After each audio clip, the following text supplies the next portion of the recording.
The name Enron, once synonymous with corporate scandal, is seemingly back. New website, a bold new vision, even merchandise. Is this real or some elaborate stunt? It's certainly unexpected. A company that became a symbol of corporate fraud now claims to be dedicated to solving the global energy crisis with permissionless innovation. What do you think about the involvement of the college company? The group behind The Birds Aren't Real Satire. Their co-founder, Connor Gatos, is listed as the sole incorporator for this new Enron registered in Delaware. It raises the question, is this a legitimate attempt to re-enter the energy sector or an elaborate performance art piece, perhaps with a deeper message? Their website is counting down to December 10th, promising to reveal something very special. Could this be related to the permissionless innovation they're touting, perhaps a cryptocurrency launch? It's possible. The trademark applications they filed for phrases like Enron the game, Enron power, and this is how I Enron suggest a multifaceted strategy potentially involving gaming merchandise and a significant digital presence. Speaking of merchandise, their website currently features Enron-branded hoodies, t-shirts, hats, even puffer vests. It seems like they're leaning heavily into the irony and nostalgia surrounding the Enron name. Indeed. And some speculate there may be a cryptocurrency component as well. Their trademark applications mention downloadable audio, video, and image files authenticated by non-fungible tokens and cryptocurrency services. However, their website includes a disclaimer. First Amendment protected parody, represents performance art, and is for entertainment purposes only. How do we reconcile this disclaimer with their ambitious claims and potential ventures? It's a strategic ambiguity. They're blurring the lines between reality and parody, prompting us to question their true motives. Are they using satire to critique corporate culture, the energy industry, or something else entirely? The fact that they're selling merchandise and potentially exploring cryptocurrency suggests a profit motive as well. Could they be attempting to capitalize on the Enron name and its notoriety for financial gain? It's a possibility. They've certainly generated significant media attention even before revealing their full intentions. This speaks to the power of controversy and nostalgia in capturing public interest. How do you think this will play out when the countdown clock reaches 0 on December 10th? Given the college company's history with elaborate stunts, I wouldn't rule out anything. They could be planning a large-scale art installation, a digital experience, or something completely unexpected. What do you think is the ultimate message they're trying to convey with this Enron revival? Is it social commentary, a cynical cash grab, or a blend of both? It's difficult to say for certain. However, I believe they're challenging us to examine our assumptions about corporate power, the energy industry, and the nature of truth itself in the digital age. The fact that so many people are taking this revival seriously speaks volumes about our collective fascination with scandal and the blurring of reality and fiction. Could this be a commentary on how easily we buy into narratives, even from a company with Enron's history? And it highlights the enduring legacy of Enron, reminding us of the consequences of corporate greed and deception.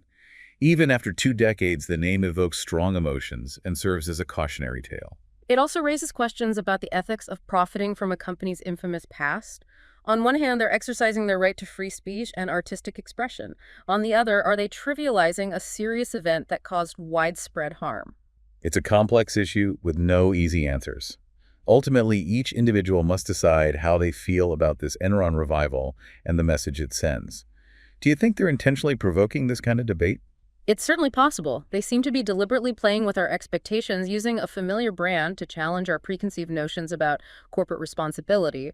What are the potential long-term implications of a strategy like this? This entire situation is a fascinating case study in brand resurrection satire and the power of attention in the digital age. Could this become a blueprint for how companies rebrand themselves, even those with controversial pasts? It'll be interesting to see how this unfolds in the coming days and what impact it ultimately has on our perception of Enron and corporate culture as a whole.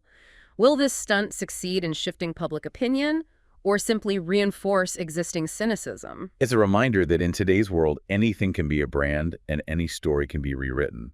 Is there a danger in this ability to manipulate narratives and blur the lines between truth and fiction?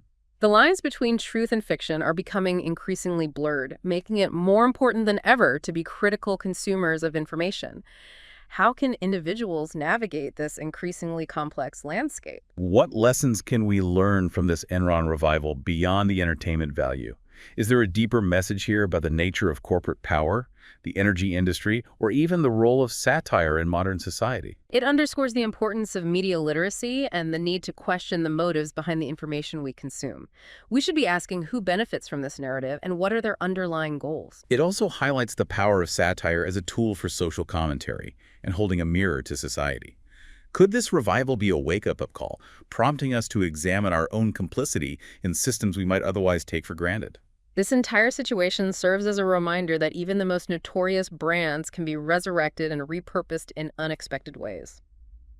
What does this tell us about the nature of brand loyalty and the public's appetite for nostalgia, even when it's tinged with controversy? It'll be fascinating to see how the public reacts to their December 10th reveal and whether this Enron revival has any lasting impact.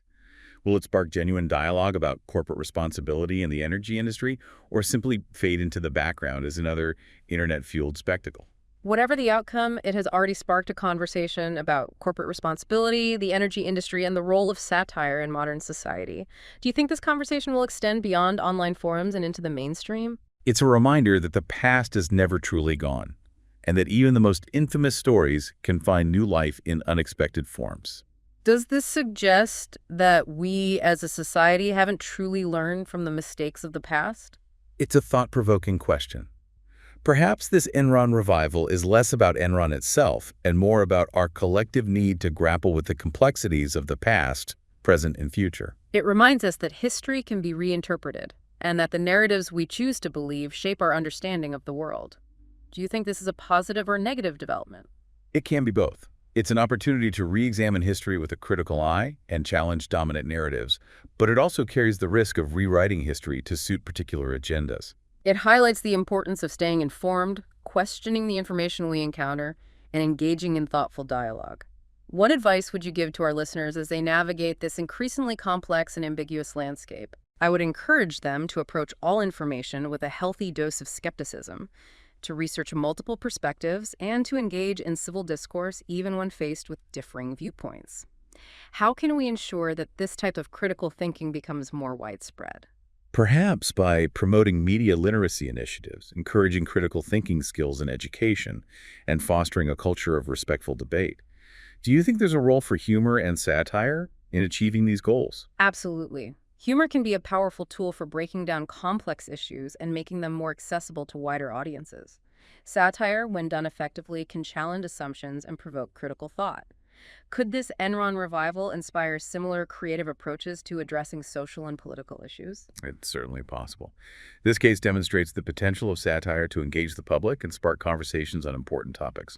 What do you think will be the lasting impact of this Enron revival beyond the immediate buzz and speculation? It will likely serve as a case study in grand resurrection and the blurred lines between reality and performance in the digital age.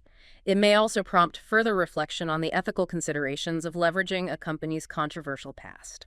What final thoughts would you like to leave our listeners with? This Enron revival reminds us that the past is never truly gone, and the stories we tell ourselves shape our understanding of the world. It encourages us to question the narratives we encounter, engage with information critically, and remain open to diverse perspectives. Goodbye, and see you in the next video.